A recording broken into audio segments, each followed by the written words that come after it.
nous sommes au Sable d'Olonne à l'occasion de l'arrivée du Vendée Globe du Genevois Alan Roural. Ma vie est rythmée par la course, je suis constamment sollicitée et occupée, j'ai très souvent de ces nouvelles, donc ça a beaucoup aidé. On vit le Vendée Globe jusqu'au dernier, jusqu'au passage de ligne du dernier, et on vit avec nos téléphones.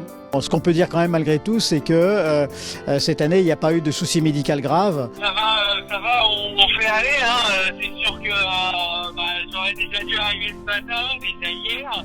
On est parti faire un tour du monde en 11-12 ans en bateau et de là il a appris à naviguer et puis voilà, on a baroudé. Un jour on est parti faire les deux le Pacifique pendant une année et demie. Puis après il a décidé de rentrer faire la mini transat, on a quitté d'où on était, puis on est rentré, il a pris son premier bateau, puis ça a démarré comme ça. C'est exceptionnel ce que l'on voit aujourd'hui en direct pour ce garçon de 23 ans, on le voit, il est à l'arrière de son bateau. Les dernières manœuvres avant d'arriver au Sable d'Olonne, c'est prévu, on vous le rappelle, aux alentours de 9h. Ouais, c'est une sacrée belle victoire pour moi et l'équipe, pour tout le monde. Avec du vent, il n'y a pas de souci, mais quand il n'y a pas de vent, ouais, j'aime bien que ça s'arrête assez vite. Ouais. Là, la fin était longue. Il a l'air franchement en pleine forme, on se réjouit de l'avoir tout à l'heure, on va être au ponton des Sables d'Olonne.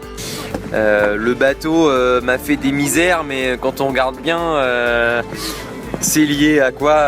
Un objet flottant non identifié, un ovni.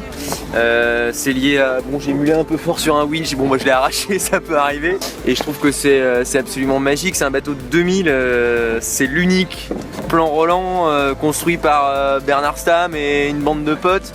Et le bateau fait 12e au Vendée Globe 2016, enfin, moi je dis bravo quoi, enfin, c'est un super canot quoi. Une aventure extraordinaire quoi. Comme je souhaite que certaines personnes puissent vivre pour se rendre compte de ce qui est réellement la vie et qu'il faut se battre dans ce qu'on aime et pour ce qu'on veut. Donc non, que du bonheur.